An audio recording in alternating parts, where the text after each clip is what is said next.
click that. Sounds good. Yeah, because we so I originally founded Finland Center Foundation in 2002, and that's just a grassroots volunteer-run operation. So from time to time we try to just update the website with blog posts, and I thought that this would be a great topic, to have somebody like you on here for a change, with the little video clip. So oh, really? Thanks for allowing us to do this. Of course. So I need to say again, you look just like my family. Yeah, and so you have a history of being in the House of Representatives in Alaska, right? Right. I served for 15 years and I was House Minority Leader for most of that time. And I quit to go teach at Stanford, and then they sent me to the White House to work for President Obama as his ocean director. Yeah. As what director? The director of the National Ocean Council. Oh, yes. Okay. Well, that's, of course, a topic that's, close to your heart and close to you physically. Yeah. Very. Yeah, I can see the ocean from where I'm. There it is sitting. Yeah. Wow. Wonderful. Yeah. And somehow I came across your name when I was looking at Mary Peltola, who, of course. Right. And that's the way I say it, too. Peltola is the way to say it. Of course, it's also, is it Kerttula as well? Kerttula. Kerttula. Yeah. Well, we both mispronounce our names. Well, that's understandable. I mean, it seems like your families go back like, 100 years or something? My family goes back 100 years in Alaska. Her family, of course, she's half Yupik, so she goes back thousands of years in Alaska. Yes. And the Finnish name that she has is from her husband, right? It is from her husband, Gene. And I'm sorry to say, I meant to call him and ask, how far back they got the name. Yeah. I have assumptions about it, but I'm not sure I'm right. There were reindeer herders brought from Finland to come to Alaska. Yeah. And, that's been almost 100 years. And many of them died and did not do well, but there were certain families, certain Yupik families that really took them in and really helped them. And, to this day, I know who those people are and revere them for having helped us, our background and our people. And so there are Finns and Finnish names here and there, especially where Mary's from, that northwestern Alaska, the Yupik people. So Peltola is not an uncommon name. Kerttula, as we say it, is I think we're the only Kerttulas in Alaska. Right. Yeah, I was wondering, if you say they were reindeer herders, I hadn't seen that anywhere before. I wonder if they were Sami then. Just Googled that. Yeah, they probably were. The pictures of my grandfather, which I could send you, my sister and I really believe he was Sami. He was a small, very dark man who looked very Eurasian.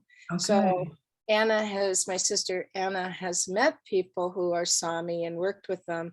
And she just, one day she called me, she said, oh my God, I saw Grandpa again. His name was Oscar. Yeah, Oscar. Okay. Because that would kind of explain, I mean, they were nomadic indigenous people. Exactly. That if the Yupik took them in, kind of, they would have had some common, I don't know, lifestyles maybe. And well, I think that they thought that, and in reality, I don't think it quite worked out that way. And some people did not treat them very well, and so a lot of them died. But the ones that did make it, you do see the Finnish names here and there in northwestern Alaska. Yeah, and some of the heritage a little bit, but my other side, my grandmother, Elvi Maria, my grandfather's family was already in America for a couple generations in northern Minnesota, Wisconsin, that area. But my grandmother came to America when she was 9. So she came down the St. Lawrence, as many Finns did, and dropped into Minnesota. Right. So she met my grandpa when she was still young. He was in the Navy already and a ship's engineer. And times were really tough in northern Minnesota during, of course, the Depression. And FDR created an alphabet agency, Mhm. like the California Conservation Corps, the CCC, and these efforts to get America and Americans doing better. So literally, they created something called the Alaska Rural Rehabilitation Corporation, the Okay. ARRC. Uh-huh. And they went out and sought people to come to Alaska. And my grandpa had already been in Alaska. He'd been up in Nome, and he was always clear he was not the captain of the ship that got stuck in the early ice in the spring. So they were stuck there 6 weeks. And so Ah, he loved Alaska already. And so they yeah. decided to come back. And Okay. 1935 came to Alaska, but the reindeer herders came much earlier, and I can send you information on them. Yeah, that would be interesting. Um, yeah, I happen to see that there is an active Finlandia Foundation chapter in Anchorage. Yes, there is, and I don't know. I used to be in better contact with them. My father always, always knew them, and uh, always would see the Finns, and he would also see the Finns in the villages and go see the families that had helped the Finns. And yeah, it's a good heritage in Alaska.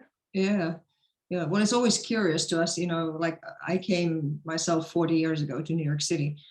So of course I represent a completely different generation of Wow. Finnish immigration, and I only came because I'm an American who became my husband. Sure. So, but Finns are ultimately a small tribe in the world. So we're always curious when the names pop up because, All but smart. yes. And The names are we've dealt with a lot. I think anybody that's dealt with the Russians as long as we have, I'm so glad. I'm so glad to see, and I hope it all works for Finland to be in NATO. It makes me yeah, very proud. yes. Well, a vast majority of Finns are also grateful for that. Of course, we're not quite in yet. Let's have I know, I several know. concessions we have to make to.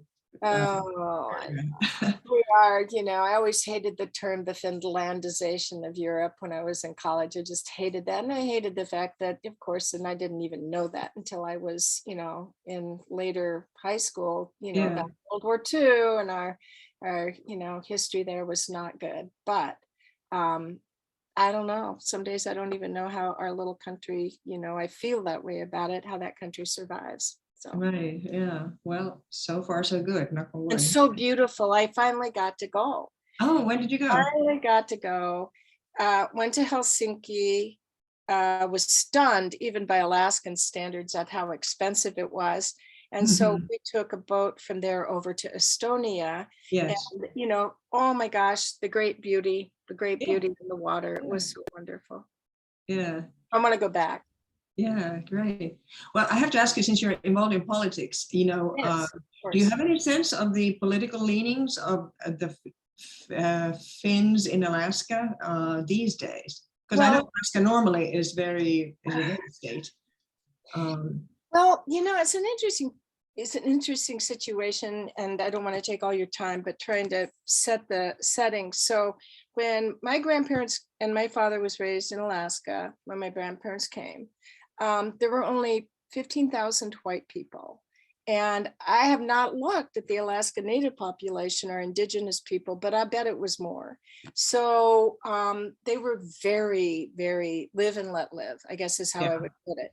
They right. the populace may not have been necessarily liberal, but boy, when a new person came, they were accepting and they wanted to have new people in the territory. Uh-huh. And the old timers, as my dad would say, pre-statehood, the homesteaders, even it was a colony, and it was definitely meant to colonize. That's not a great, fact of it, but in fact, many colonists didn't believe that way. My grandparents, high among them. So they worked hand in glove with indigenous people, and they're like, they are our family as well. Yeah. So they were quite democratic. Our first two US senators, Greening and Bartlett. Greening voted against the Gulf of Tonkin. He was one of two people with Wayne Morris against going into Vietnam. And so you can see quite a liberal state right up until really the 80s. And what happened was during the oil crash, a lot of very, very right-wing churches bought up a lot of cheap land, especially in the agricultural area where the colony was, the Matanuska Valley, Yeah. where my family was from. And boy, I'm telling you, that started it, in my opinion. It really started to shift the state into kind of a crazy right-wing side to it.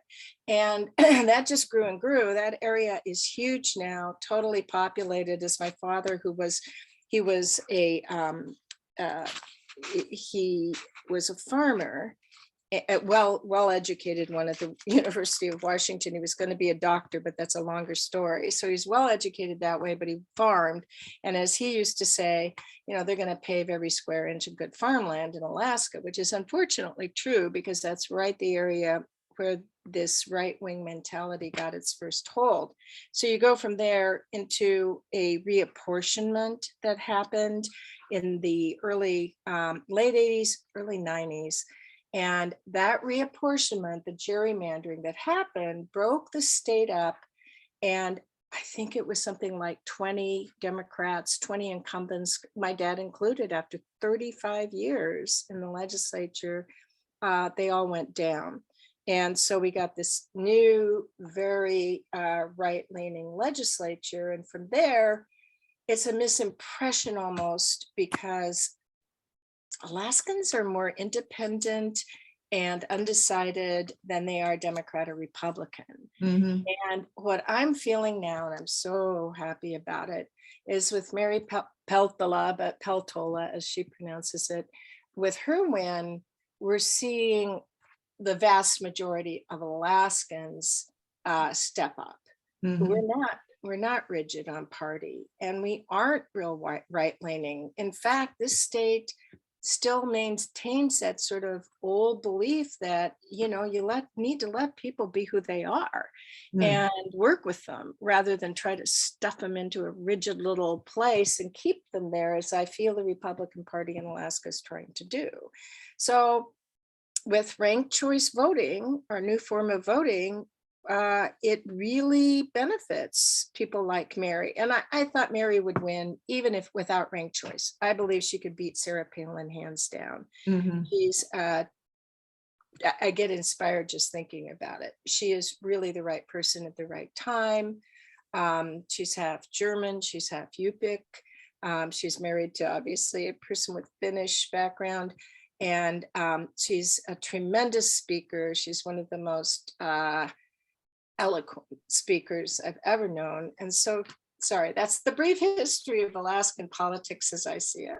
Very interesting. Thanks for giving that update. Yeah, great.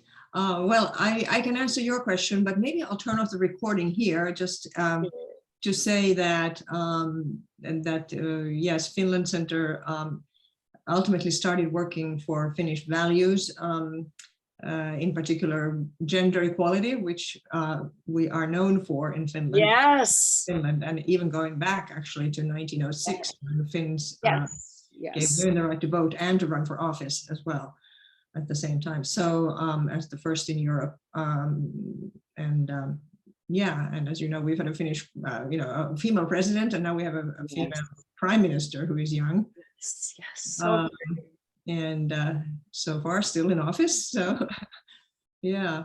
But we are currently, Finland Center actually gave rise to the Dakota Alliance. So we sort of catalyzed it into existence, but it has a much broader base than just Finnish. Now it's a real, U.S. New York State registered nonprofit for gender equality and women's empowerment. So we continue to work Finland Center under that umbrella, and we are now housed in the same building in Harlem, which we acquired in January of this year.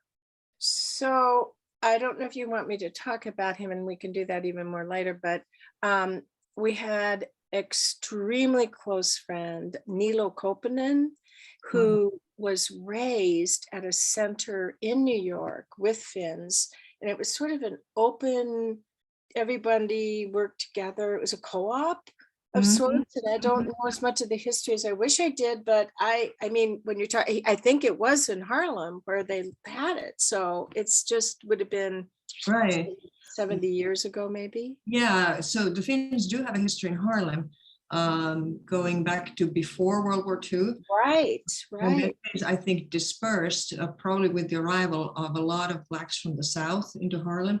But there was also, speaking of co-ops, there were a number of co-ops that were built in Brooklyn, in Sunset Park, by Finns. And they actually, in fact, started the co-op movement in New York. And those buildings still stand. They're very well made. They have funny, Finnish names like Alku, the beginning, Alku 1 and Alku 2. Great. That's great. Yeah, and actually a lawyer named Bob Sasto here in Brooklyn has done a lot of work in. I'll have to ask Nilo's family. Well, and I want to meet you. Please come to Alaska. Oh, I'd love to. Yeah. Yeah. Anyway, I'm going to just turn off the recording now. Thank you so much.